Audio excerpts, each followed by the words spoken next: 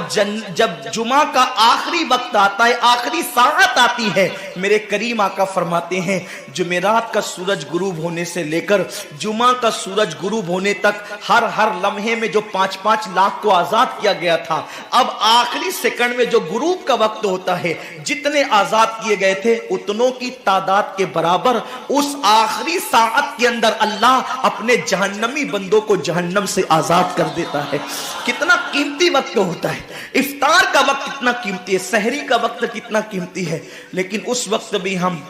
کہاں لگے ہوتے۔ اب تو لوگوں نے ٹی وی چینلوں پر پروگرامات شروع کر دیے، دینی پروگرامات۔ مجھے دینی پروگرامات اگر ٹی وی پہ نشر ہوتے ہیں تو اس سے کوئی اختلاف نہیں ہے۔